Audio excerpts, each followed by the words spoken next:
with Sherrod Blakely at the Garden. Jimmy Toscano, No. Toucan Sam down there. What does Right? that mean?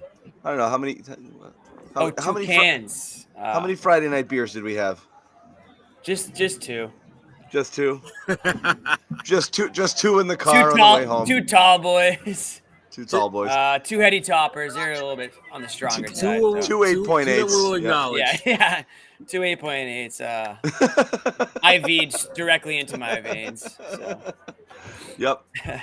Hence the term V. We're not gonna get the infamous Celtics Lakers show, Jimmy, tonight. Which, if you don't know that show, legendary. You gotta go back into the archives and find it, but it does exist out there. Was that in 2016, Jimmy? That was COVID, Sherrod. That was like 2021. Okay. Like that was the deep dark days. We got one. We got one for that night. Yep. That was a tough Celtics loss that night too. It was just worlds collided that night. Anyways, moving on. And another thing, let me tell you something, John. Listen here, John. I had my phone here.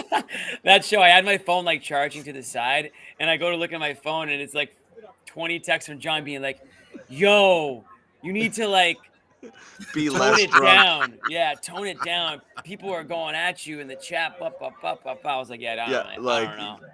Oh my God. Having a time. Having a good time. Anyways, that's not tonight. So. Anyway, so while Bobby waits for the Kornet interview, Bobby will have an exclusive tonight. Another one. Good game. You know what we needed? You know what was needed tonight? A good bench game. And you got good contributions from the bench. It is a Luke Kornet game. We allow victory laps here, okay? We allow them. Yeah. And so absolutely. Bobby's going to take another one, and that's fine. Yeah, one of only a few that he will have this year. Yeah.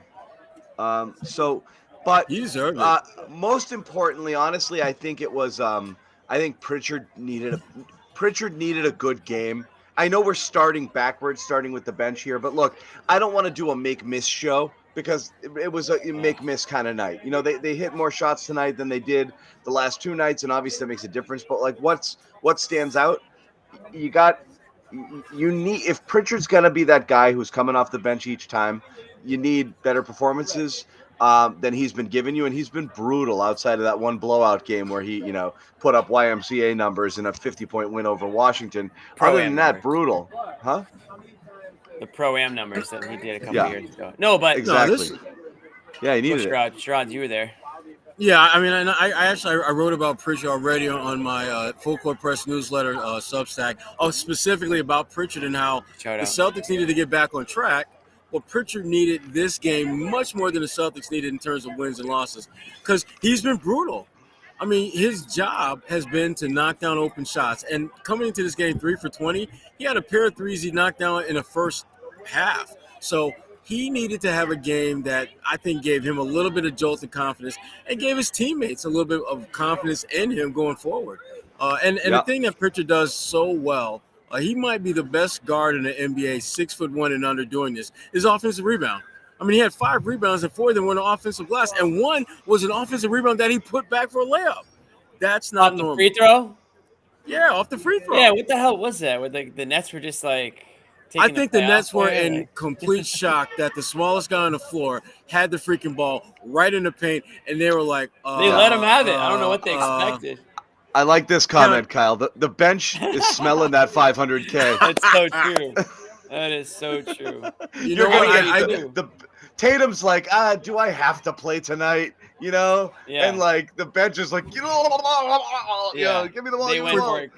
For Jalen Brown, that 500K is like less than 1% of what Jalen Brown is going to be bringing home this year, and I can't blame guys for not being all that thrilled about this. But if I'm a bench guy, especially if I'm a bench guy on a minimum contract, this is everything. If I'm in a rotation, I'm going to go balls out every single time I'm out there. That's 500K on the line. Yeah. Kornet's gonna be able to complete his like Star Trek room like with that money. You know what I mean? Like that's do you know how many lemon squares you can buy with That's $500K? That's Absolutely. a lot of lemon squares. That's a lot of lemon That's squares. a lot of Star Trek memorabilia that you could really complete that room. But Sherrod, you mentioned it. The confidence is the big key. It felt like Mazzulla maybe alluded to the fact that he earlier, pregame, I think he had been asked about the bench, and he just said, "I want them to play with confidence." And so you kind of felt like that. Pritchard kind of went out there. Maybe they had a talk, and he was like, "Hey, man, just like play your game. Don't worry about the misses. Just keep shooting." And like there was one sequence in this one where Pritchard fast break, pulled up, took a three, missed it, got his rebound, no hesitation, took the next one and hit that one. And I kind of felt like a guy that just wasn't thinking about what's going to happen if I miss the shot. He was just thinking, this next one's going in. Well, the big thing that he did that I thought really was just really good to see was him find ways to contribute other than making shots. Because he made a couple of threes, but he was 2 for 7, which is nothing to write home about. But his ability to get offensive rebounds, his ability to not get absolutely filleted defensively, even though he's going against guys who are bigger and in many instances faster than him. Those are the things that if you're the Boston Celtics, you go back and you look at the film, you're excited about or you're happy to see him do, because he's not going to shoot the ball well every night, but knock down a couple of shots and give us something other than shot making if that's not working for you. And he did that with the 4 offensive rebounds, some of which led to points for the Celtics. So good for him. And that was talking Pritchard. There is an F ton of Al Horford slander on this chat. I don't know if it's like one guy with 4 logins, but holy crap. People coming hard at Al. Al didn't play. Why? Meaning like the bench played well because Al wasn't on it. That seems. I don't buy that. That doesn't add up to me. I don't know what that's all about. That doesn't add up. I guess I'm the idiot. This was a smart load management game for Al. This is a Brooklyn team that's small. Al is your best big defender. All. Yeah. This was absolutely the game where you give him a night off. And as one of the commenters mentioned, Luke Kornet put up big points against no one taller than 6'8". You know what? He should do that. Yeah. He should do that. If you're 7 feet tall and the biggest guy defending you is a good 5 to 6, 7 inches shorter, you absolutely should own his ass when there's a missed shot and you go up for it, get the offensive rebound. Absolutely. So to me, Luke did exactly what he's supposed to do. Luke was active. That was the biggest thing. Went up, caught the alley-oop, threw it down, big man. Couple offensive board shot. He was in there in the under the rim in the paint. He did exactly what, like you said, exactly what he needed to do in those situations. And listen, if that's where he's going to shine, then fine, utilize him in those situations and keep him off the court against the guys that are, I guess, his size, which is sad to say if that's how it's going to be. But he's not going to be. We know he's not the strongest 7-footer or anywhere close to it. He's going to have an advantage on height.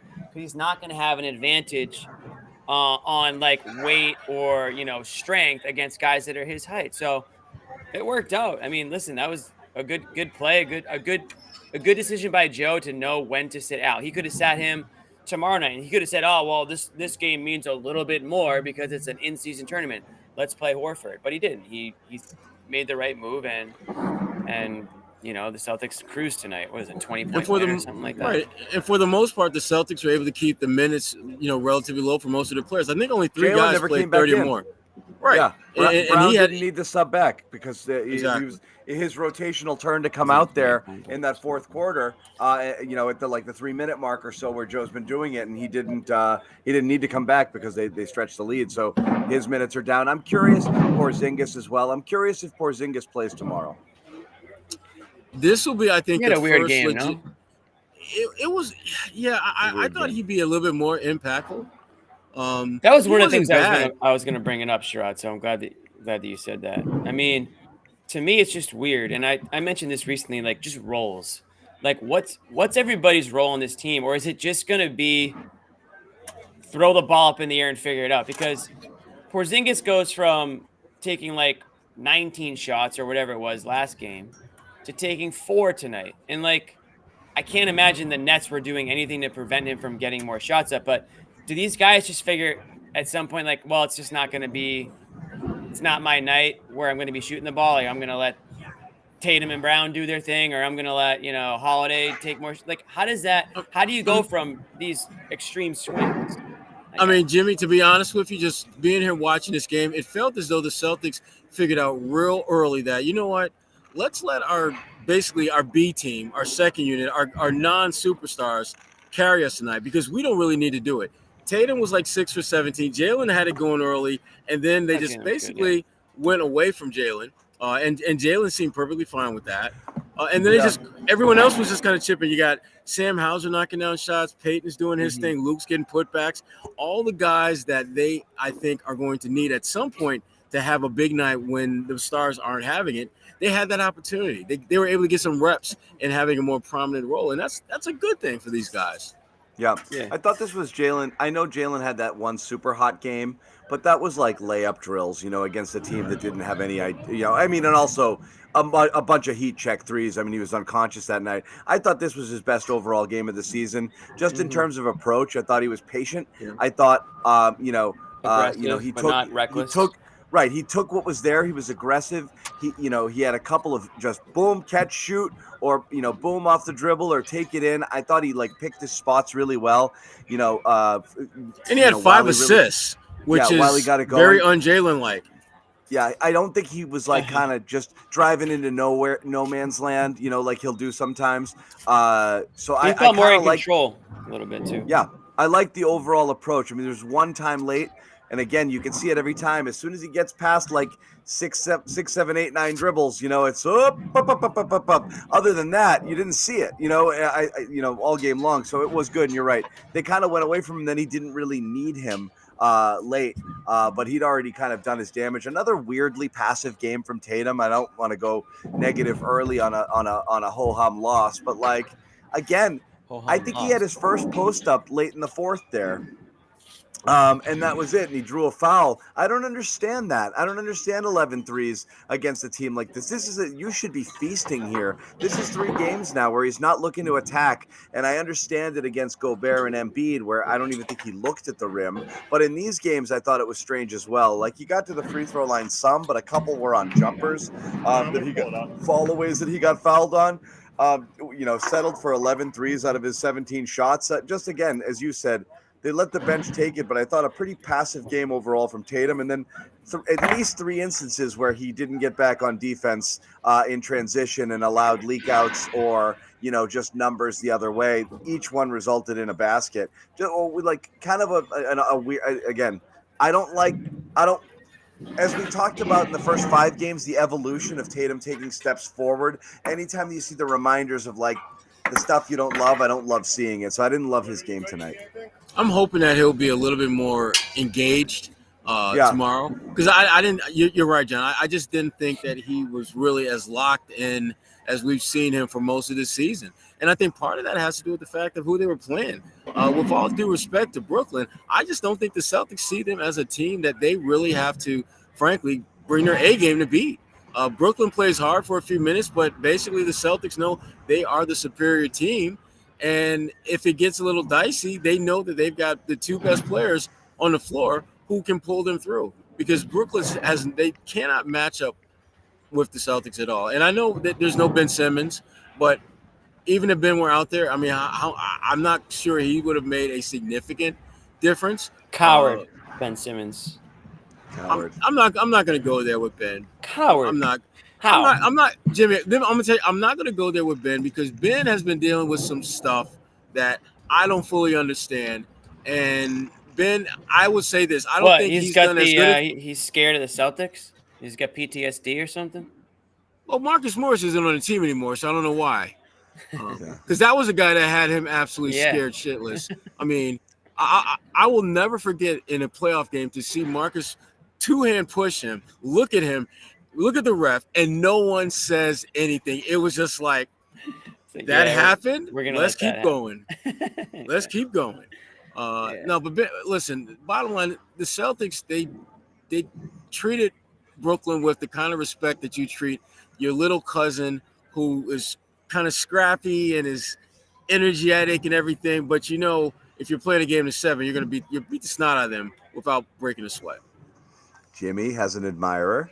Thank you, Folek. Yeah, I mean, I would agree with that. Absolutely. Hey, now. I got the tint right here. We need Friday the night. John. We need the music. We need the boom, chicka, boom, boom music in the backdrop. A lot of people don't know this about me. When Friday comes around, I elevate my game. It doesn't matter where I am. Friday, Saturday, you see me out, I'm a different person than you see me. I'm just glad Jimmy had that shovel ready to start scooping that up. Don't watch the Wednesday show. Wednesday Jimmy is completely different person. Friday Jimmy is a different beast. It's like national TV Rondo, you know? Exactly. I know a lot of people are going to be watching this back on Saturday morning eating their cereal. I got to make sure I look good for the people. You know, I was reading a little while back that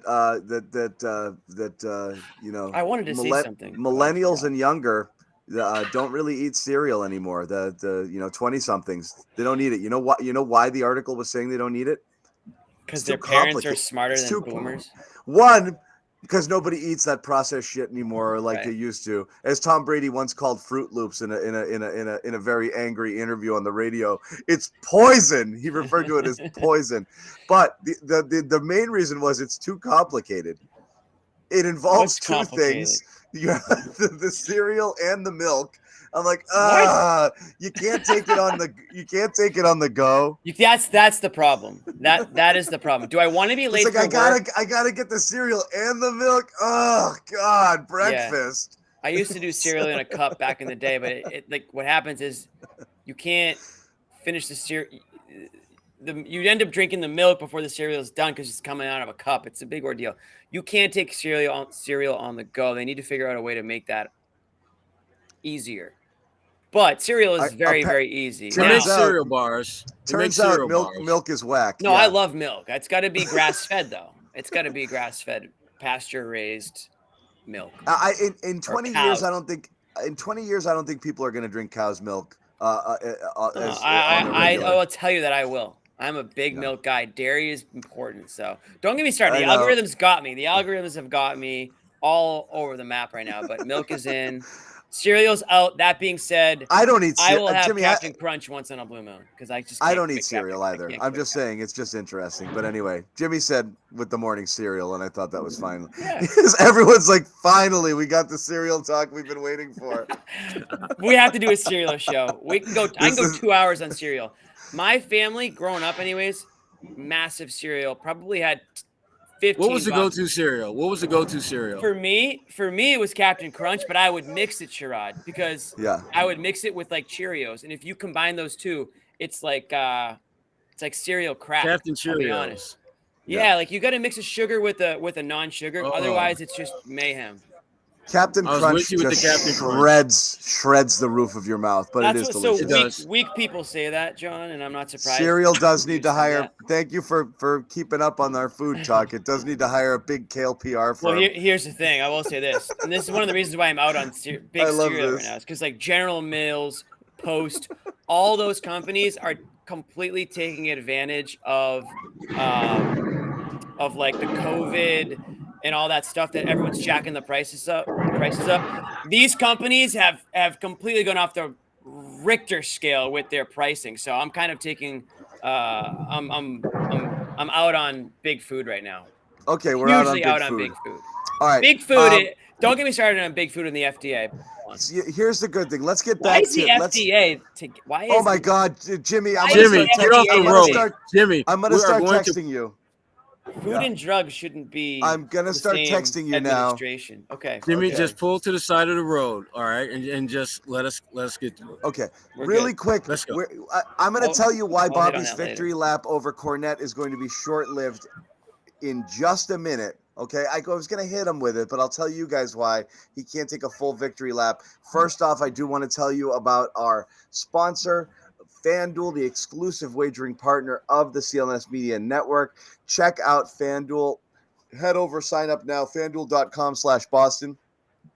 $150 in bonus bets when you place a winning $5 moneyline bet. Moneyline, you just pick the winner, and there's odds and $5, $5 moneyline bets. All you need to do to get that $150. These are you can't cash them in. They're non-renewable bonus bucks, but you can bet with them and make real money off of them. So it's a very good deal. If you want to check that out, again, head over to FanDuel.com/Boston and get in on the action.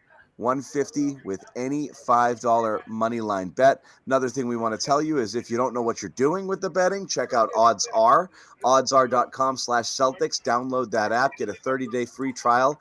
They're not a sports book, but they will help you with placing bets. They use machine learning and AI, and they know what they're doing because chances are you don't. So check out oddsr.com/Celtics, 30-day free trial when you sign up over here. So here's why he can't take a victory lap. I'll put it on the screen. Bobby can't take a full Kornet victory lap without also acknowledging that this guy is good at basketball. No, that's not right. What do you mean? Is that right? Yeah, I think so. Is that line right? I think the assists are. He was an assist. And the assist might be flipped. high. He was one assist away from a triple-double. The assist and the rebound is flipped in that stat. He just missed the. 12 rebounds, 9 assists. Yeah. But he would have had a triple-double. But like the dudes are missing shots, and he's like, in my opinion, like he had a triple-double type of game. I'm giving him a triple-double. He was great. One thing I like about Holiday, he consistently attacks. He's confident. He'll take that shot. Didn't have a great shooting night, but he keeps getting after it and he keeps going to the basket. And I do like that. And I like seeing his approach to the game. But I mean, just a pro's pro. He really is everywhere. And like, it's one of those games where it's like, I mean, you just see him. I mean, he's everywhere you need him to be. Like, I mean, sneaking in, grabbing those rebounds. Obviously the defense is there every night, but it's just like one of those nights where you're like, wow, I thought he shot even better than that. He just seems like he's doing everything right all the time, and this was kind of one of those games. What I like about you go, Sherrod. No, you got it, Jimmy. No, you got it, Jimmy. I was gonna say what I actually love about Holiday is that I feel like he's never gonna lose you a game. And what I mean by that is he's not playing outside of himself. He's not making reckless decisions out there. He knows what he does well. I'm not saying he's when I say he's not going to lose your game, I'm not going to say he's the reason you're going to win all your games, but he's out there contributing in a positive way to wins. And so like when he's out there, I have all the confidence in the world. Yeah, there's been a few games where he's gone cold and he's missed some shots and he's been, like a little bit off on the field goal percentage, but overall, I think he's everything you expected you were getting when they traded for him. A guy that takes the tough defensive matchup. I mean, the guy's defending Embiid as best he can. Makes a smart play, makes good passes, runs the offense, can dictate where players are supposed to be. And I don't see him forcing anything out there. Rarely. Maybe a three that you're like, you didn't have to take that. But other than that, I feel like he's just a guy that you can just trust when he's out there on the court. Yeah, I mean, the big thing about Jrue, there we go, is that no matter who they're playing, no matter how he's playing, he's going to find a way to give you something that's going to help you either win a game or at least compete, whether it's defense, timely shot making, getting in passing lanes, forcing turnovers. But he's going to find something night in and night out to help you win. And that is a luxury that very few teams have. A guy that every single night is going to do something, who's not like your number one or number two or even your number three guy. He's at best, he's maybe your fourth option type guy. And yet that your fourth option guy is going to give you something positive night in and night out. That is, it's one of the many reasons why, and I've said this before and I'm going to say it all season long, there is no option but winning a championship for this team. You have no reason to view this team as anything other than anything short of a championship is a failure. It is a financial failure when you think about all the money that Wick Grossbeck and company is pouring into this team. It's a failure to the fans because when you look at this roster, you start looking at the NBA landscape, it's clear that there's only maybe one or two teams that you could, in theory, think that would give the Celtics a good run and could potentially beat them. But that's why Jrue Holiday types are so freaking shocking to me that he's a Celtic because he's exactly what they need. And shout out to Brad Stevens for being able to get guys that if we're being honest and real, these are the guys that Danny Ainge probably wouldn't have brought to Boston. They wouldn't have come to Boston. They wouldn't have been able to swing the deal. And Brad has been able to get guys that otherwise would not be Celtics if he weren't the GM. And that's not even taking into consideration the guys they traded and what's going on with those guys right now. Robert. Yeah, Williams, the Robert Williams one was really sad. That was sad. Yeah. I meant to reach out to you, John, but I said no. It's a little too soon. Yeah. Pain is still too. It's a little too. Yeah.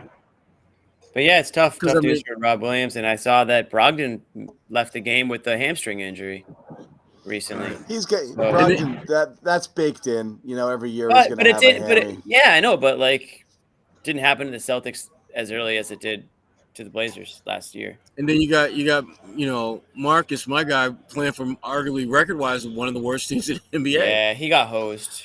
What I will say with Rob, the bummer there is obviously from a personal thing, he's just this great light, and you just don't want to see it go out. And I'm really I'm really concerned, the 2 knee injuries, one and then a revision and then another major one on a second knee. I don't know what's left of him when he comes back. I hate if you bone on look bone. at it. I hate when you look at it from a Celtics perspective and be like, good thing we got out because he got hurt again.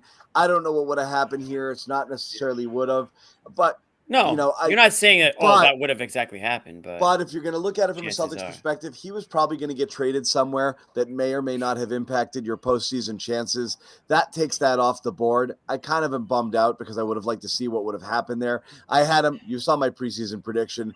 Rob on the Warriors taking on the Celtics in the finals was where I had that going, and that would have been interesting. So again, another lost year for Rob. And I don't know what's going to happen to him coming back. It's sad. Yeah. All right. Yeah. All right. I know. We know. We can't other do things this that every show, John. We can't. We can't. I'm done.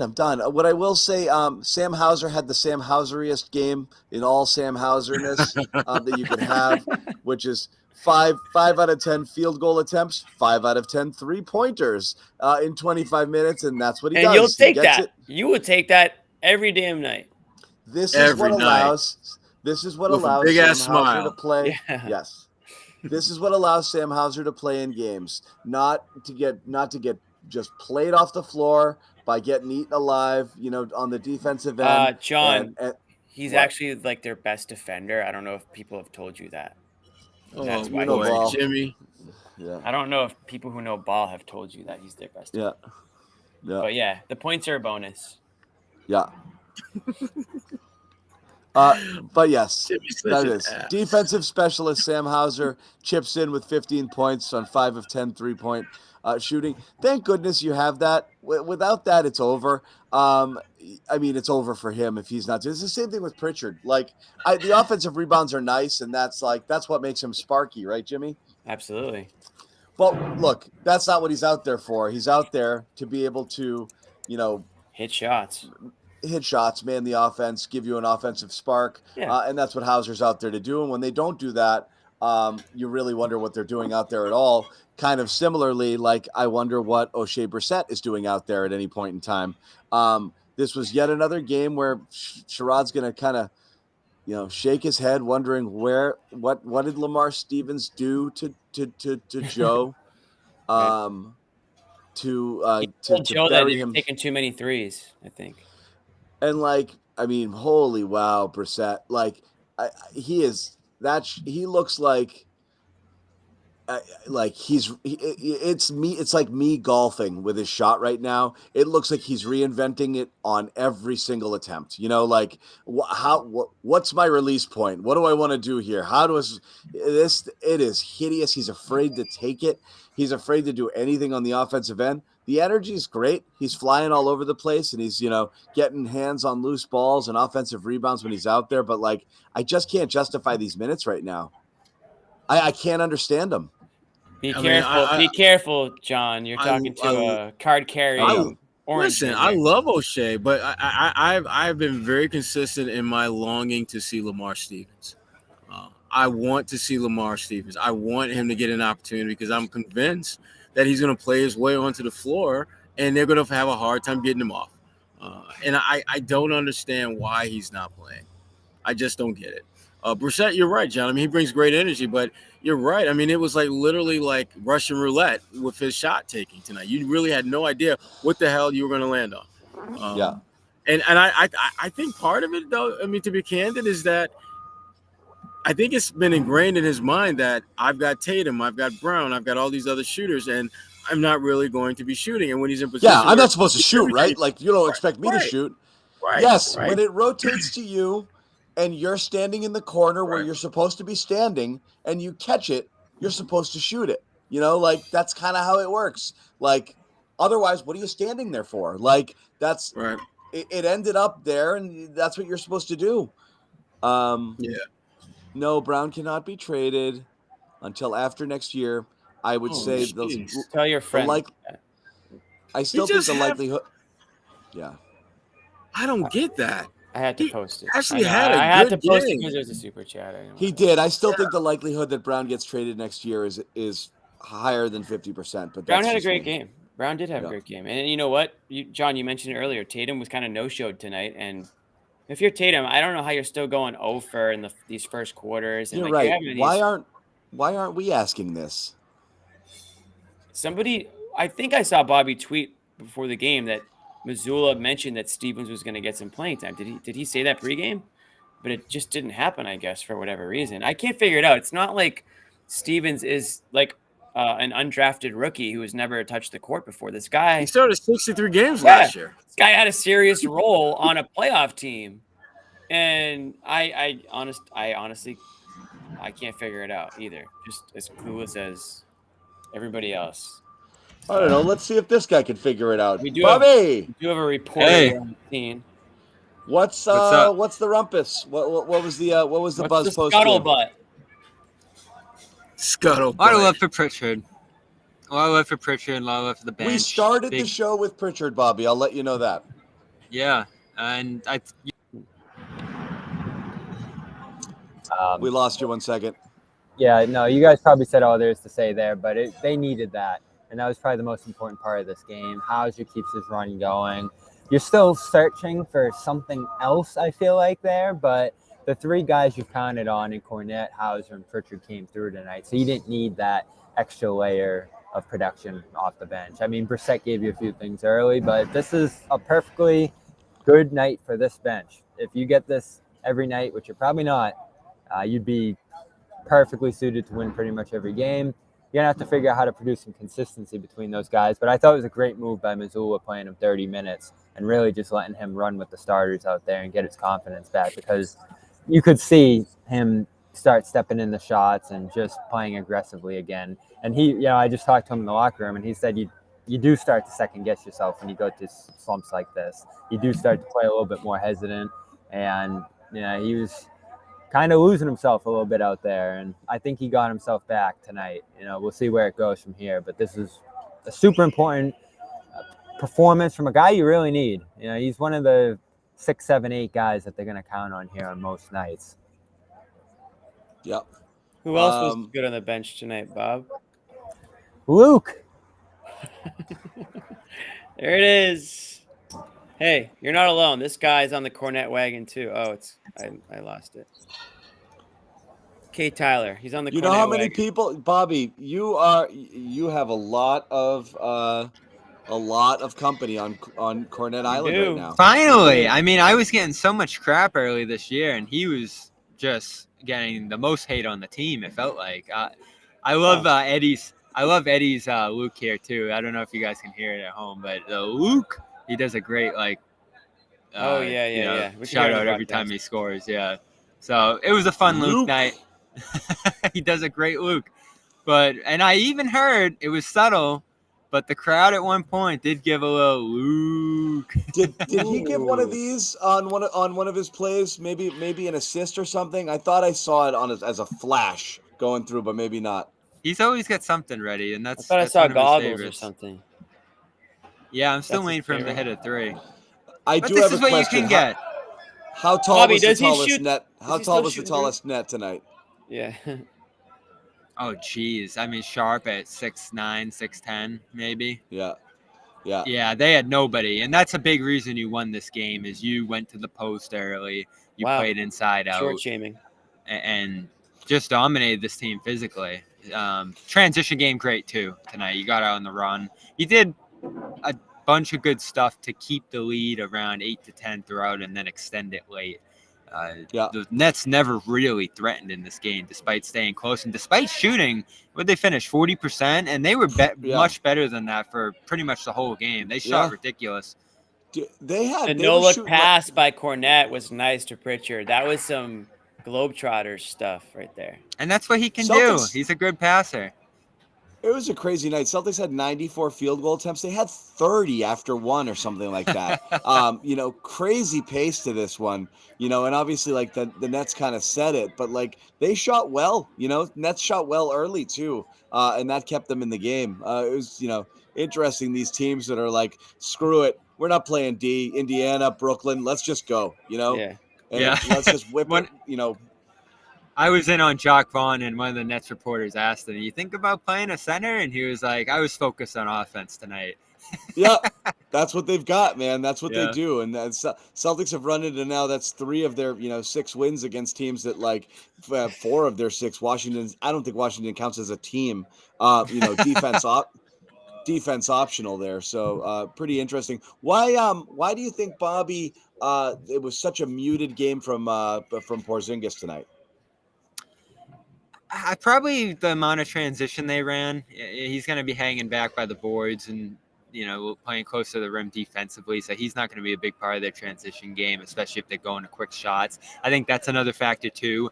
They shot the ball very quickly in this game. And the biggest area you saw that play out in a positive way, obviously they shot well in this game, but they didn't turn the ball over at all tonight. And that's been a little bit of an issue for them early this season. Joe's always talked about how if they get a quick shot, it's going to limit the amount of turnovers they have. And they only had 7 in this game, which has to be a low for them this season. So I think that's another crazy reason. And a couple came late. They were like 2 turnovers, like late in the third. I forget what it was. I was shocked at a certain point in the game where I looked up and it was only 2. So this was it was a take care of the ball game. And obviously Holiday with 9 assists had 0 turnovers tonight. Which is crazy. Great. And Derek White, your 2 point guards, 0 turnovers. 5 of the 7, are Tatum and Brown, and a couple coming off the bench, I think. And that was it. But Holiday and White, nothing. Those guys are just smart, heady players who, like I said earlier to Sherrod, I never feel like Holiday's going to do something that's going to lose you the game, or he's going to just play stupid and play reckless. I'm not saying that he's going to end up with, 20 and 15 every night, but he plays his role and he doesn't hurt you out there. That's the thing I'll say about Holiday. He will occasionally have some box scores that resemble a Marcus Smart box score, but I feel like the process is a little bit different. I think Marcus a little bit more of a risk taker, or just kind of maybe make some poor decisions. Holidays mainly are good. Sometimes it's just basketball. You'll turn the ball over. You're trying to be aggressive for time to time. It's not needlessly so, and sometimes the shots just don't necessarily fall. And again, not a great shooting night for him. But when he was asked tonight about the game and everything that was going on, he deferred, kind of giving most of the praise to the guys on the bench. Unit and the way they were able to get going offensively. Yeah, I think them just continually being aggressive. I think every shooter or every player is going to go through a shooting slump. So I think staying positive mentally and staying aggressive, taking the best shots you can is key. And they do it every night, but tonight, they did it and they started falling. Knowing P, he can get to the basket, he can score whenever he wants to, but knowing when his 3-point shot is falling, he's damn near unstoppable. And then Sam, sometimes he just shoots it so high, I feel like it doesn't touch anything when it goes through the net. So always good to see them kind of get off, going off the bench. Borderline unstoppable is what he called Pritchard there. Even Bobby isn't prone to that level of hyperbole when talking about players. That's something here. All he had to throw in there was that he was phenomenal. Borderline. Borderline Wow. Unstoppable. But you want to see the threes fall a little bit more for sure. But look, this is what's in his DNA. He's a scorer. That's what he does. This is He who scores. he is. So he's got to do that. And like, I mean, Bobby, and like Joe, much like Brad before him, isn't going to go out there and like he wants those guys. Like that's what they're there to do. Like Hauser's supposed to shoot. Like Pritchard is supposed to shoot when he's out there. Like we talked about Brissett earlier. Brissett's out there and he's like, I don't think I'm supposed to shoot, right? What is like, it that I am supposed to do? There's a lot of guys out here. It shouldn't be me. Like those guys have a green light all the time. Like Hauser took 10 threes, granted a couple in garbage time too, but like that's what you're supposed to do. You got to make yourself a threat. We've talked about one of the biggest issues for these second units right now is that teams are hedging away from those guys. So even if you do get downhill and attack the rim, and that's how you make yourself a threat, like Pritchard did in the second half, that's great. And it opens things up for the other guys. I thought Tatum got off the ball with those lineups and hit some threes. There were some good passing sequences on the second unit. And, of course, they were able to find Hauser out of the post. My favorite Pritchard play tonight was the offensive rebound where they doubled him and he was stuck on the baseline and he fired a perfect pass to Hauser. I thought this was one of Pritchard's better playmaking games I've seen. Again, the shot wasn't there, but he was aggressive. That probably drew defenders to him more than it otherwise would have. And he was able to attack closeouts and do some different stuff in the second half. So, again, this is the story of the game tonight. I asked Sherrod after. I was like, what's the story of this one? And it's Pritchard. You needed him to break out of whatever he was going through there. I told you pregame, John, Joe was talking about, we might see Banton tonight. Didn't come to that. And unfortunately for Pritchard, he holds on to that spot for another night here. But it was getting to a point. I heard that too. Yeah. You may have heard that too. Like, oh, really? Well, okay. Yeah. Payne said he's been staying off social media though, so that's a smart play. Tuning stuff out. Yeah. Let's we're going to continue on here. We want to tell you guys again briefly about another one of our terrific sponsors here at the Garden Report. That is HelloFresh, America's #1 meal kit. If you got a crazy schedule and you can't make it down, to take care of dinner and do all the grocery shopping, or you're in a dinner time rut, HelloFresh is a really good option for you. An option for you. A lot of like in-season ingredients, customizable menus depending on what you want to do. You can swap out proteins or vegetables and kind of make really whatever you want, or just leave it up to them and say, send me some family style meals, and they will. And it's great stuff. Easy kind of pre-prepped ingredients, farm fresh. Little menu cards. 20 minutes later, you've got a gourmet meal, and that's all you need to do. All of us, we have our new HelloFresh boxes on the way. What did you guys order? What did you order? Protein, meat. You already know what I'm getting. The meatloaf. The meatloaf, man. Meat and veg. Just Bobby's a pescatarian. Stuff. Fish. Bobby's fish guy. He's fish guy. We already talked about this last year. They've been serving a lot of fish here at the games too, which I've been excited about. Fish guy. Don't eat at the garden, okay? You eat at home with HelloFresh. Bobby's eating TD Garden fish. Okay, it's HelloFresh.com. Sherrod, okay. will you take this guy under your wing, please? Jimmy, this is called the call to action. It's the most important part, okay? Thank you. Right. Yep. Thank you, buddy. HelloFresh.com/CLNS50. That's what you got to do. HelloFresh.com/CLNS50. Get 50% off plus free shipping. Once again, CLNS50 is the code. Take advantage of that special offer right now. We are packed with a full house. We have Josue Pavon on as well. Yeah, and here he is. And Josue, what's your take? Pritchard's gotten a lot of love. You were in the locker room. You were listening to those guys. Anybody dropping any knowledge or anything out of the post game that you want to report on? Yeah, Jrue Holiday, and he was talking about Payton Pritchard. We did. We just played that one. He called him unstoppable. Yeah. I mean, that's great. I mean, it just shows the confidence that someone like Jrue Holiday has in him. And he also said a lot of great things about Sam Hauser. He says that sometimes he shoots that arc so high that there's no way anyone can get it. And once he gets hot, it's really hard to slow him down. So, I mean, obviously, you look at the box score, those are the two names that certainly stand out the most out of that second unit on a night where Al Horford wasn't available, on his feet, cheering these guys on. It was certainly one of those games where you want to see a team like the Celtics bounce back after losing 2 in a row in a big way, right? You want to see those starting five, the members of that starting five chilling, laughing, smiling, cheering on the rest of the team as they put the finishing touches on that win. And of course, the 3-point shot had a lot to do with that offense creating the space that they needed to put together a blowout win. But it really did, in my opinion, come down to the defense. I mean, I thought the Celtics did a really good job of just making things harder for the Brooklyn Nets, and that's something that Joe Mazzulla talked about, and them anticipating that second or third pass that really crushed the Brooklyn Nets' momentum when it mattered the most. Yeah, defense got better as the game went on. I didn't think it started great. Yeah, they were giving up a lot of open shots. I think Joe even talked about the pass defense. After a couple passes to either side, giving up those looks. You didn't love Tatum's, John. I know the effort, especially in transition in this game. So that got better as the night went on. But this is what you talk about, John. When you're executing offensively and you're handling business and you're limiting your turnovers and all of that, that can help you get away with stuff defensively. And in the end, you end up you'll take 107 points. Yeah, look, those are small little things. It's just like I said, you want to really kind of graduate, like, look, it's, if a team is destined for about 60 wins, which many people think that the Celtics are, that's going to leave 20-something games where you're going to, I'm not saying those are going to be all of your worst games. You might play well and lose also, mixed in with some wins where you're not really satisfied with the effort. But there's going to be 20, 25 games through the course of the year where you're like,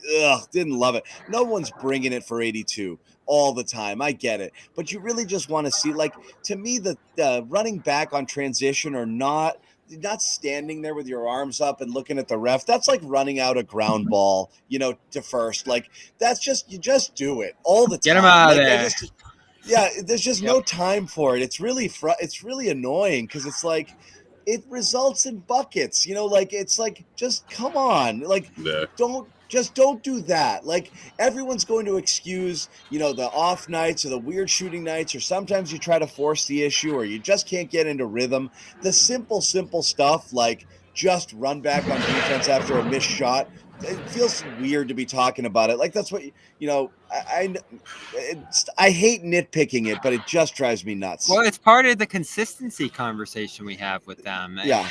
First quarter, you gave up a decent lead. They were up 12-5 early, and they're getting rolling, and then all of a sudden, a couple transition runs that's tied at 27. And to bring it back to Pritchard, he came in and hit a big three to break that tie and get things going again for them. So this felt like a blowout for much of it, but some of that effort stuff did hurt them in the first quarter.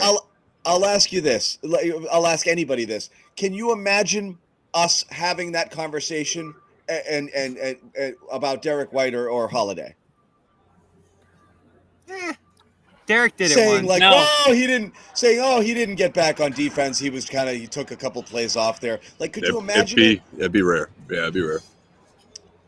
It'd be rare, but you know what else, John? I mean, when you're an elite scorer, I feel like that's just, you end up with those plays sometimes, right, Sherrod? I mean, like, aside from the Kobe's and the MJs, and there's obviously a handful of guys that don't fall into that category, but if you're a top scorer in the NBA, you're gonna eventually feel entitled enough to take certain plays off on the defensive end. That's just whether you like it or not. That's just part of the game. I guess. I mean, we even watched. Go ahead, Sherrod. I was just gonna say, I don't even think you need to be an elite player. You don't, but you can get away with it though. Well, the way the league goes now, where offense is at a premium and they're looking for to get you going offensively, it makes sense why guys take plays off defensively because it's not emphasized the way it used to be. Coaches talk about we're going to be better defensively.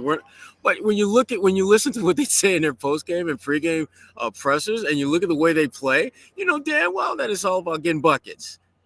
And I just wish they'd be just more honest about that and just say, you know what? Yeah, we like to play some defense, but if we keep it honest and real, last I checked, we win when we score more points.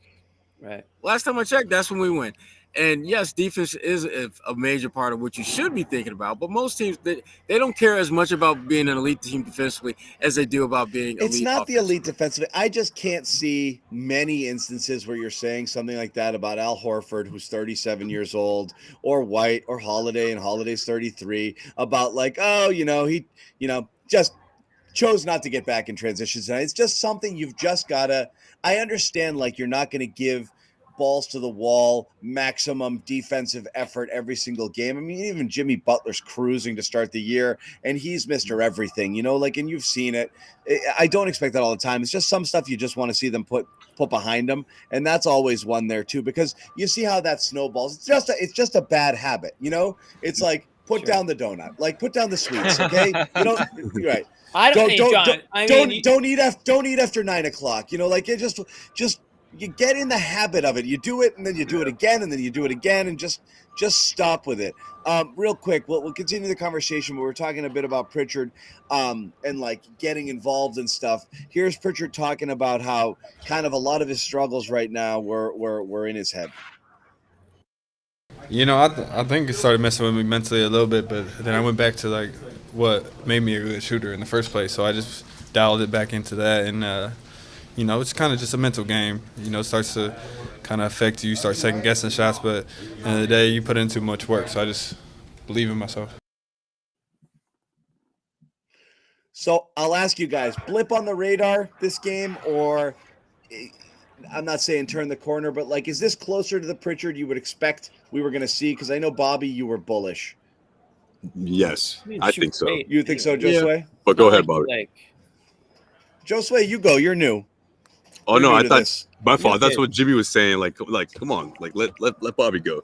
No, I think so, because I think it's you know, when you have those big Pritchard performances, I think it's not realistic to expect that to happen every single time. And you know what I mean by that, right? When he's scoring 4 or 5 3-pointers, you know, high volume production, and you can't expect that consistently. But this, I mean, 2 for 7 from 3, 5 for 10 overall, mixing it up a little bit.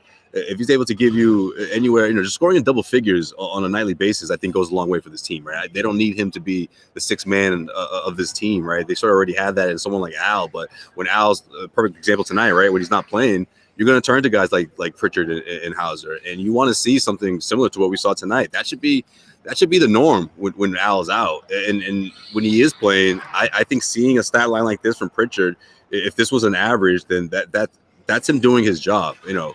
Given a couple of nights here and there where you'll see more production just from being who he is as a shooter, right? But I also think developing as a playmaker isn't only going to improve the guys around him. It's going to improve Pritchard himself, right? It's going to improve him as a scorer overall, which I think is still part of his growth, still part of his game. He's not just a 3-point shooter, in my opinion. He's someone that can attack, you know, who can you know, pick his spots, know exactly when to set guys up and when to get his own.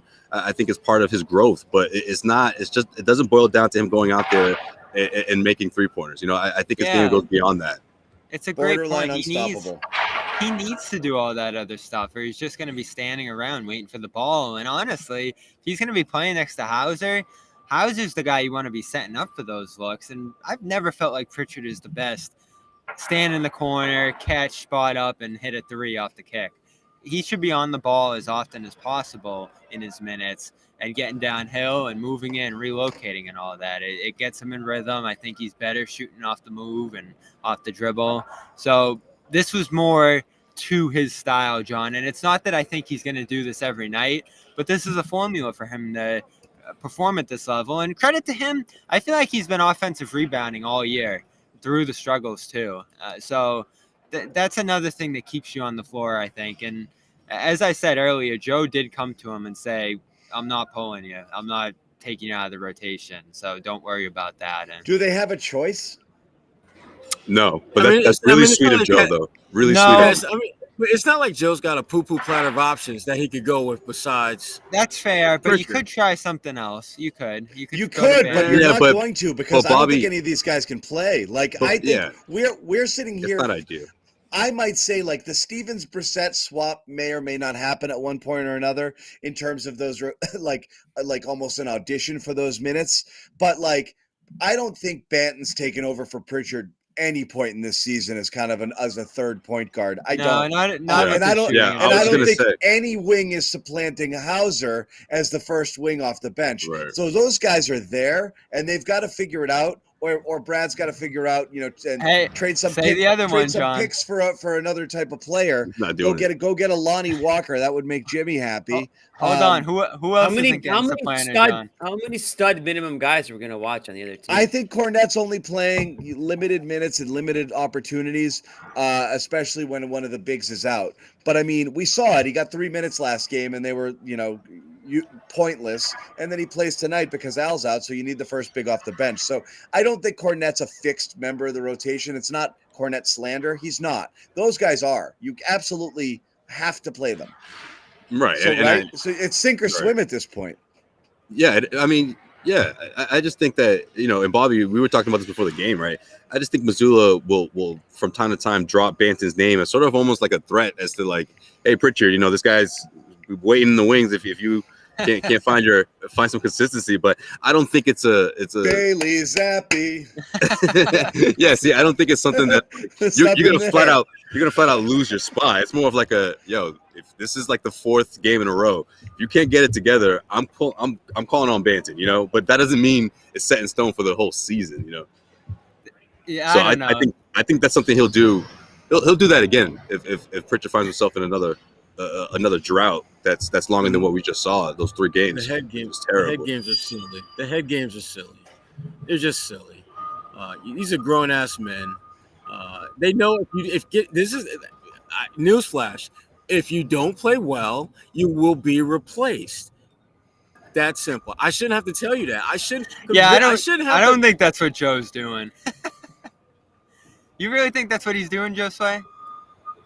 I mean, I don't think it's like, hey, I'm looking at you, Pritchard, but it's like, hey, it's early enough in the season that I'm not going to be like, oh no, Banton, you got to wait until Pritchard gets out of his rut. You know what I mean? Like it's, if you don't have it, we're already short without Al. You're going to see Banton, and of course Pritchard forced the issue, and that wasn't the case tonight because he came correct. He came to play. That would be funny if that's what he's doing, but I don't know. We'll see. You're right though, John. They're staying you're supposed to do that this early in the season. I mean, nothing's set in stone. They're staying in. No one's supplanting those 2 guys. I don't think. No, I think that's it. I think it's the fully healthy lineup is Al and those 2 guys. I do not believe anyone's gonna take a chunk out of their minutes. And so you're maybe auditioning for a few here and there. But I mean, what did we see tonight? Svi for a second doesn't even get a shot. Useless there. Brissett, terrified to shoot. Banton never really comes in. Stevens completely left. Joe has no faith in these guys. He has faith in those guys to put them out there, and he's going to empower them. It's just a question of if they're good enough. So again, we're going to take a victory lap. Look, last game. Last game, you would argue that the bench is what killed them the most. The bench destroyed them last game, and that's why they lost. And now you're going to take a victory lap when these 2 guys come out against a depleted Nets team and have a decent game. Great. It's good to see it. But what happens when they turn around in the next game? They have another absolute dud. Pritchard has an 0-for and Hauser doesn't hit any of his threes. We're back to like, the bench isn't good enough. So like, it's going to take a lot to convince me that these guys are good enough to earn the minutes. And what kills you is when they're down a starter, and again, they had a good night tonight. When they're down a starter, you're consistently playing lineups with 3 reserves out there.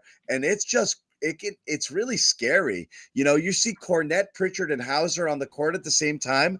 Like that's not competitive against most good teams. It's not. And but they got away with it tonight. But against most, this is what you chose, teams, John. I said that last game. I was like, nobody's scared of those. When you're down a starter, it's not a competitive line. Those lineups are terrifying. In the wrong way. It was funny though. Terrifying. Like I said, I was in on the Nets, and one of the reporters was like, "Did you think about putting a big in there against Kornet? He was killing you." So yeah, he did pose a threat in this one. He did on the and this is another point I think as well. This is also what's scary is the bench really only plays well with Tatum on the court. And so when he's not, I'm always worried about those minutes. And again, for as good as Brown was, if you're just looking at plus minus, Brown with the bench versus Tatum with the bench, I think those numbers, They weren't great. And I think that's a problem all the time is initiating that offense through him. It's not the same because he's not bringing out the best of those guys. He might be scoring and doing his thing, but I don't know how it works. You have no choice but to do that, though. You have to play. You have no choice, guys. Yeah. Yeah, it doesn't. Yeah. The other way wasn't working. That's been an issue in years past too. I mean, that's always a bit of a thing. So you're right, John. As the competition increases, as the stakes get higher, it's going to be tougher and tougher to play those guys, and you're going to be very short when the time comes. And this is why we keep talking about if an injury happens, they're in a scary place immediately. So you're keeping an eye out, I think, as the year goes on. You do have some tools here to upgrade if you need to. And I think that's what it's going to come down to. If they need to do something, they will. But they're not pressured to, at least in the near term here, because they want these guys to find a rhythm, figure out how to play with each other, develop some consistency. And I do think that's what they're capable of, is eating minutes here and playing well, especially with the Tatum on the floor. So, listen, these guys aren't going to break out. It doesn't bother me when it's three of the top 6 and 2 bench guys. I think as soon as you go to that 2-to-3 ratio, particularly in the Jalen lineups with Tatum on the bench, that's where like 10-point leads turn into tie games and things like that. I just really worried about if shots aren't falling, how the offense flows through those guys. It's really only that. And you're right, Bobby. This is the life we've chosen, right? It's tonight's the perfect storm. You rest Horford, but they played well. They play well, and they're a big reason you win. And that's not always going to happen, but you got to try to make it happen. And it is a little disappointing, Jimmy, that none of these, because there was some intrigue among a lot of these new guys coming in, especially with some of the preseasons they had. And I know the chat loves Kata. He's hurt. Brissett, obviously, is a guy I liked and Sherrod likes, and Stevens is a guy that's had a lot of hype, but these guys just aren't breaking through. But why? It doesn't seem like you guys are there. You guys are at the practices. It's trust. It's just like, it's how do you get it? You really can't unless there's like an injury. Grant all over again. Very similar to Sherrod, good point.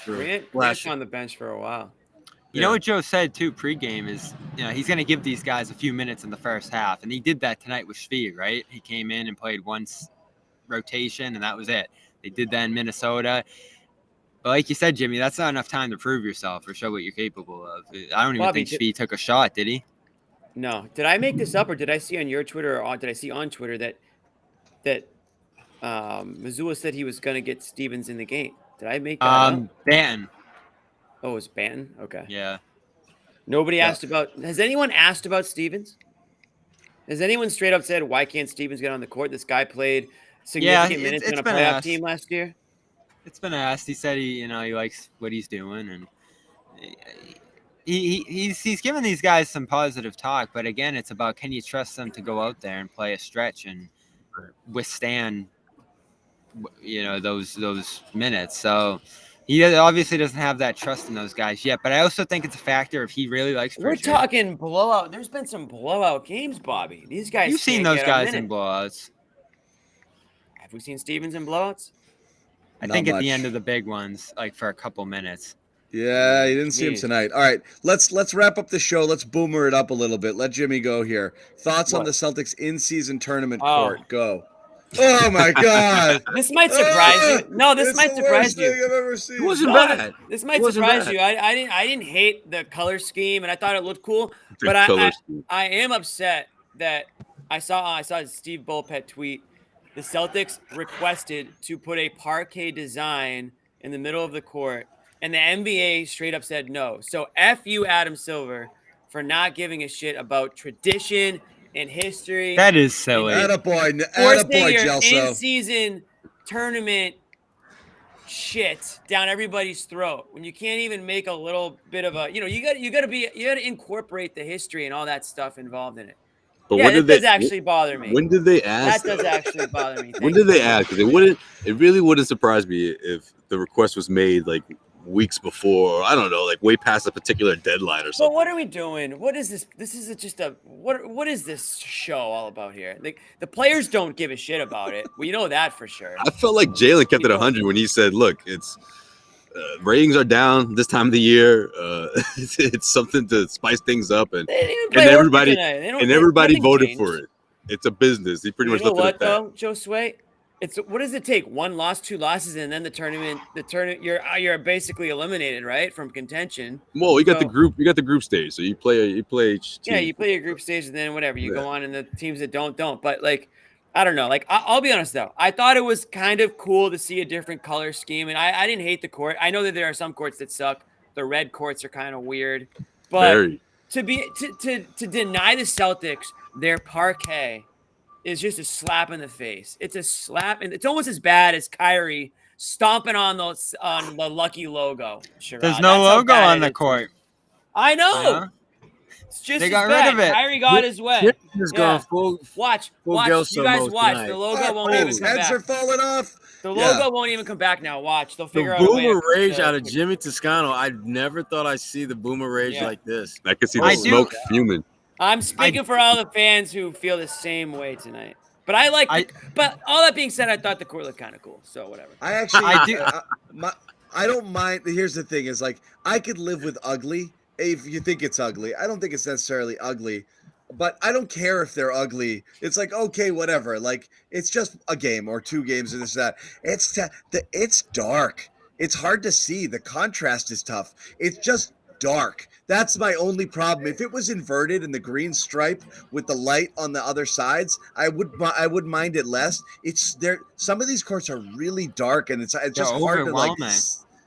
It's hard to see. It is a little distracting. But I don't care. They could have spray painted it pink and purple. It's fine. It's just so much dark.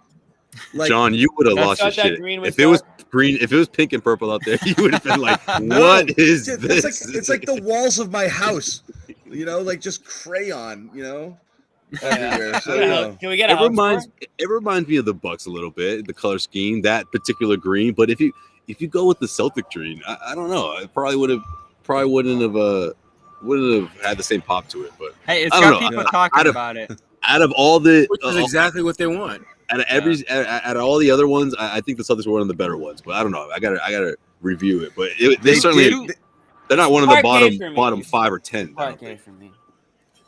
Two things are important here to me. Number 1, it's a Vegas trip, which I think everyone will enjoy. Number 2. That's what Bobby's thinking about. If there's no Vegas trip, this whole thing was worthless. Vegas Bobby. The very first thing Bobby mentions is Vegas. Ain't that something? Number 2. You gotta bring that hat too. I do like the potential of an extra marquee matchup here. Maybe get another Sixers Celtics. Maybe get an extra Celtics Nuggets in the championship game. I want Celtics Nuggets. I think if it plays out that way, I think it's going to be great because you only play certain teams twice a year, and if you get a third good matchup out of that, Celtics Lakers even, that'd be awesome. Now, if it's 4 random teams and it's just a wash, and teams are resting guys. I mean, wasn't it something that the Celtics rested Horford for this? I know it's matchups and timing and all of that, but and it was just so funny hearing all the reaction, whether it was Jalen saying, I wouldn't choose the word excited. Kristaps not knowing any of the rules this morning, saying they haven't talked about it at all. And Joe saying before the game it was just 1 of 82.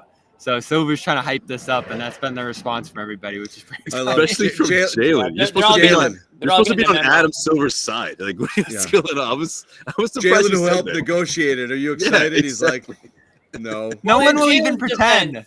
He's never been excited about anything in his life. So. Well, he should be excited about any regular season game, which is what this is, right? It still counts.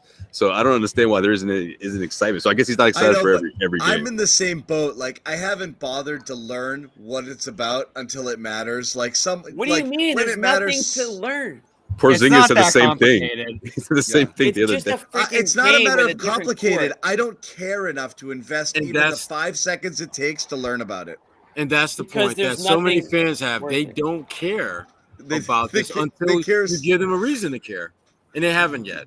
The only thing people have asked me is why is the tournament so early on in the year? No one even has asked what. That's the point. It's supposed to spice up the early season. It is spicy as hell. But there's no interesting prize. Did this remind you of the playoffs, Jimmy, tonight? Yeah, I was at the edge of my seat. Yeah, you know which part reminded me of the playoffs? Ben Simmons on the bench. That's what reminded me. Of the playoffs. Wow. Ooh. Outside of that, not at all. I want to get one Simmons more. just minding his own business, sure, John. And Bam! I want to get one more thing on the show before we talked about Jalen having a better game tonight. I liked his offensive approach. Some people in the chat still going hard on him. Third quarter there, and how things went for him. And the third quarter has been a rough quarter for the Celtics. I'm not putting that on Brown, but the Celtics definitely faltered a little bit there. But we've talked a ton about Brown before the season. Like, what's going to happen, right? Can he figure it out? Can he find his role here? You've got Holiday, who's not afraid to just jack it up whenever he wants and to initiate offense on his own. You've got Porzingis, who's going to, be putting up shots. You've got Derek White, who's over the last year plus morphed into a legit offensive threat who also has a green light. And then Tatum, who's the unquestioned alpha. And we thought, like, what's Brown going to do here? How's Brown it's always been, if Tatum doesn't score, I have to score. Other than that, nobody's scoring. And obviously it's different. And here's Brown addressing that point tonight after the game. It's definitely a balance, definitely a challenge, just trying to, figure that out, when to be yourself and be aggressive, and then when to kind of, get other guys going and let the game come to you. I think that's something that, we're all adjusting and going to have to continue to get, better at as the season goes on. But, certain things that in those adjustments, you just got to make sure you're doing. You still got to make sure you're playing defense. Still got to make sure you're rebounding and you're in the right spots. So, it's early in the season. Still got a lot to learn from this group. But it's definitely going to be an adjustment phase, and each and every night, your looks, your shots, your touches, everything might be different. So just being prepared for that. But, great start to the season, and look forward to the next game tomorrow. Yeah. So there's Jaylen Brown talking about that. Yeah, Jaylen Brown clearly jacked I didn't up feel about the energy tournament game too, but yeah. I didn't feel the energy shift.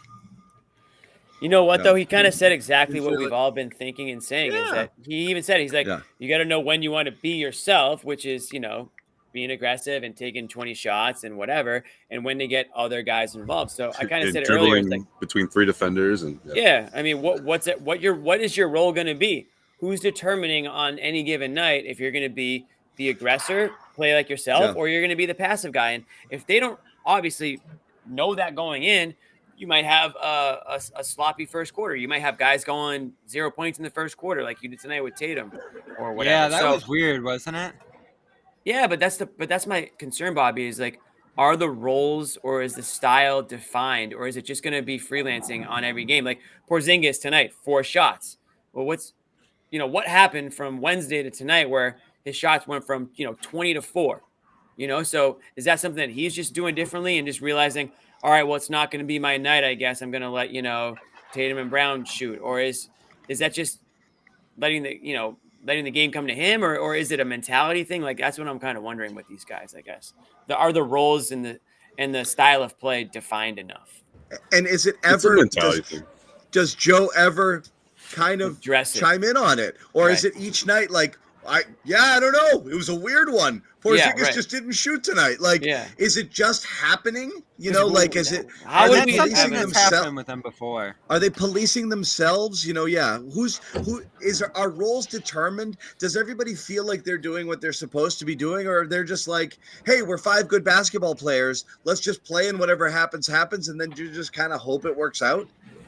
That's what it feels like. A little bit of that. That's what I'm wondering too. Yeah, I think there's a little bit of that. I mean, it's instinctual a lot of the time because they have to, adapt to one another. That happens with any team. But I think what Joe Mazzulla typically points to is obviously those terrible habits of last year carrying over. And a lot of the time it has to do with guys like Tatum, Brown, maybe not Derek White to a certain extent, but, when they get into those habits, Derek White's not going to be the type of guy to be like, hey, guys, we're doing it again, right? So they have to – it's up to them to sort of, recognize when it's happening. And, of course, Mazzulla can go for the timeouts and can, remind them over and over again. But at the end of the day, they're the ones that have to make sure that's, again, it's instinctual. So it has to be something that gets out of their habit quickly. You know what I mean? Quicker. And I think that's something that we've seen. I know it's early, it's still a small sample size, but we've seen when they're able to correct that. look at the last loss. It was too little, too late, but they certainly played the right way when it mattered most, and when they're in desperation mode, instead of the other desperation team that we saw last year that starts playing hero ball and start chucking up shots. Actually, kind of similar to what we saw in the overtime game against the Timberwolves, and then you saw a little bit of that more, in that fourth quarter against the Sixers. I do want to see Derek lead a timeout. Come on, get into the guys at one point. Oh, I would love to see that. If he was mic'd up too, that'd be great. Yeah, but that's just not who he is. Marcus Won't style. happen. Won't happen. Timeout huddle from Derek. But that's okay. That's okay. This team doesn't need that for him. He does. By the way, a lot of other things. Random, but to a similar point. What's up with all the Porzingis technicals? He leads the league. I leading think the league right now. Three of them have been stupid. He didn't get the one rescinded. Yeah, that didn't get rescinded. No. And then flipping the ball through the basket to yourself is not the same as winging it out of bounds. It's but I get it. It's a reaction, and it's probably textbook. They're pretty silly. He's got to be but he's mature almost enough he's almost halfway to a suspension. Yeah, We're not even stupid. in December. He's gonna get one for sure. He's not getting his money's worth. That's all. He's not getting his money's worth. I kind of hope he gets it before the playoffs start, so they can get out of the way. He can reset that count. Oh, Josue, he's on track to get it in 2 weeks.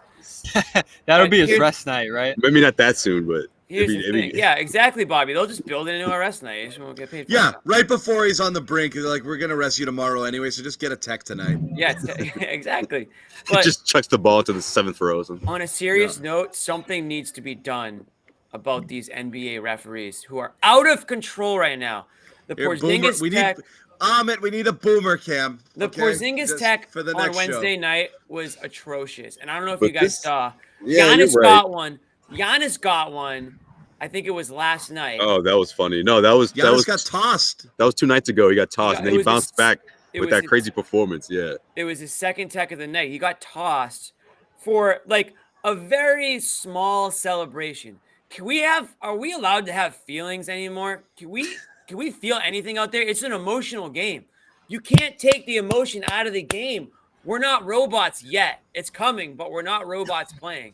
So why can't these guys get fired up about something? I'm loving it. Damn, this is the boomer takes of all back boomer me up takes. on this at least. Giannis should not be getting tossed from a game for being excited about dunking the ball. I mean, what sounds like a terrible apology letter for someone who just got canceled. Does anyone can express their feelings anymore? Seriously though, Josue, it's true. I don't care if I'm boomering tonight. I'm saying facts. The NBA refereeing needs to be stopped. Something needs to be done. Enough with the court. It's fix our referees. You're here's a different designed court. Fix our referees. Oh, here's a New Jersey. No. Fix the refs. They suck. And they're controlling the game way too much. That's it. Well, the techs have been silly. Yeah, Boomer Jimmy. The techs have been something because I was gonna say this is NBA at its fine, right? They do this every single year. The first 2 weeks of the season, no one can get away with anything. But yeah, to your point, the techs it's been a bit much. It used to be just ticky-tack fouls. Too much of it, but these technicals that are leading to ejections, it's too much. But this is what they do, right? The NBA officials, they always do this in the first couple of weeks of the season. Hopefully, they'll relax a bit now that we've reached that point.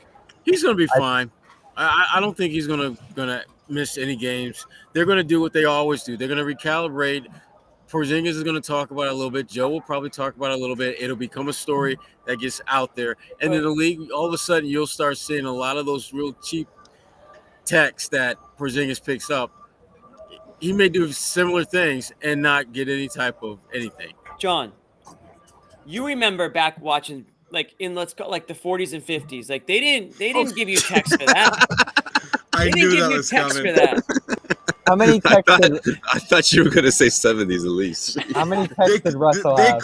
They couldn't John, those guys. before the three-point arc, you remember, those right? guys couldn't There's the peach basket that they had. Because they were making so little off of their plumber salaries that they couldn't afford to miss a game check, so you couldn't throw those guys out. They would never financially recover from that. Yeah, that's a good point. Throw those guys out. I'm a plumber, damn it. Yeah. That's gonna force me to pick up OT next week. Come on, I can't do it. What am I gonna plumb on this game? I gotta play, man. Even like early 2000s though, just like you could do and say whatever the hell you wanted out there, man. Now you can't even laugh. You'll get teed up for laughing. For better or for worse, Jimmy. It's for worse, Bobby. Answer this question. Blank fans believe the referees in their sport are great. None. Yeah, because it's an impossible job. It's a thankless job. I don't think hockey refs are that. I don't think hockey officials get too much. Hockey's the worst because it's so arbitrary. It's a penalty on every play. They just blow the whistle whenever they feel like it. Hockey's a disaster. Hockey people can't stand their refs, you know? It's the same thing with football. But you can, there's not holding. But you know what you don't get in hockey, John? In hockey, you don't get teed up for chirping at the opponent or for bashing somebody's face in. You don't get a tee for that. Yeah, you get a 5-minute major. Well, worth it. But you're not getting a technical for a little, celebration. You can celebrate after you score a goal in hockey. You can't even clap your hands after you score a point in basketball. They'll tee you up for being happy about it. Well, there's clapping your hands, Jimmy, and then there's the infamous DX symbol that they used to do back in the 90s. Okay, so Jimmy. Somewhere in the middle. You can celebrate in football. You can score a touchdown and you can do a touchdown dance. You can do a celly in hockey. You can even celebrate. You can even bat flip in baseball now. But when it comes to basketball, you want to pump your fist after you dunk and you're going to get teed up? You're going to get tossed out of the game because you went like this? You can't even flinch in basketball anymore, or you're going to get booed out of the game. Superstars. We're talking about picture of Nick. Right now. Unbelievable. I'm done. I can't do it anymore with these. NBA refs, something needs to be done. Adam Silver, something needs to be done. No more courts, no more jerseys. Get us new refs. So Nick is somewhere with a tear just rolling down his eye, just listening to Jimmy. He's like, yes. Nick's going to text me and be like, thank you. Thank you for saying everything. Thank you to Amit, by the way, who he's at the game doing everybody's job for them, and he whips that thing up and on a whim because how did he find that pic of Nick that easily? Yeah, he just did that on that. Because I'm like, hey man, he's like, I'm on it, bang, gone. Does it in 2 seconds. Unreal. Look at this boomer right here, right? No, I mean, give that man a raise. This is definitely getting uncomfortable. But we're gonna take over.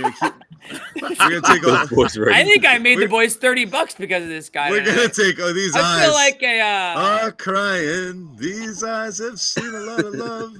Yeah. Hey, Bullock, I love you. I love you, dude. Or whatever. Or man, woman. Dang, I'm not sure. I love you, ma'am. You said man. Whatever you are, whoever you are, appreciate you. Yeah, we appreciate Amit maybe more than everybody. So we're gonna give our shout out to super producer Amit, who's literally everywhere. He's everything everywhere all at once, and comes through again from the Garden. We are gonna wrap it up tonight. Celtics win 121-107. The tournament. Can you feel the madness? Did you guys fill out your in-season tournament brackets? Yeah. We need to figure that out. Actually, we need to have a instead of a tournament bracket that we always do for the show. We need to do an in-season bracket for the show. Yeah, the NBA's got to figure it out. They don't even have a bracket on the website. You click on bracket and it just explains the rules again. That reminds me, John. What were we adding to the bracket this year from last show? We'll get it. Ahead of the curve. Ahead of the curve. No, that's in March. You were ahead of the curve. You're ahead of the curve, buddy. You were ahead of the curve. Where's Kornet Island? Way back in 2016. Kornet Island ahead of the curve. Get added to the bracket this year. Tomorrow. There was one request in the chat for Kornet Island T-shirts, by the way. Tomorrow, I like that. John. Was that Bobby? I was going to say that's Bobby's alias. That would be hilarious. Bobby's desperately trying to say something, guys. That's his burner account. Sorry, Bobby. Just telling everybody, Celtics Raptors tomorrow. And John might actually be a little excited about the Raptors because his guy's back. I love the Raptors this year. Dennis Schroeder. This might be an L. Yes. Good. Not just Schroeder. Scotty Barnes made like 3 leaps this year. It's he's for real. This might be an L. Because he went backwards last year, and he looks like the real deal so far. They look good. I like them a lot. I really like the Raptors. Same. Another team that is ahead of the curve right now. Ime's Rockets, 5 straight wins. Yeah, they are. With a big one tonight. That guy can coach. Wow. There's a joke in there somewhere, but I'm not even gonna do it. He can coach, all right. We're done. We're done. We're done. Anyway, away. Thank Just you guys walk for away. Thank you guys for hanging out. Coach. Good night. We got another one tomorrow. You will not believe who is hosting this show. Put the graphic That's up. right. Put the graphic up. No, they're Boomer Rage. Boomer Rage himself. Not me. Different Boomer Rage. Will be off the chart tomorrow night. So just tune in. There it is. Dun, dun, dun. I know it doesn't fit, but for some reason, 99%. I know it doesn't fit, but for some reason, I just thought of the Stone Cold introduction music. They just dropped that. Yeah. As always, Joso's music. For those of you guys hanging out, that's Nick Joso's music. For those of you guys hanging out, please subscribe. Give us a like, do whatever you're supposed to do on YouTube that makes people like us. But also, if you know other people in your Celtics community, spread the word. We love having you guys in the chat, but the more the merrier. And as the season goes on, we want to keep growing the program. So again, spread the word. Garden Report here every night. Forever for the rest of our lives. So again, thanks guys. We'll see you later. Thanks to Sherrod, Bobby, and Josue down at the Garden. Jimmy is getting sleepy. I think those 2 tall boys are kicking in a little bit. I'm going strong, baby. I might go Instagram Live after this. I think I got some more thoughts. Oh no! I'm gonna get Paul Pierce on the show. Fire up the spaces, Jimmy. Yeah. Bobby's really trying to get us on spaces. I know. All right, we'll.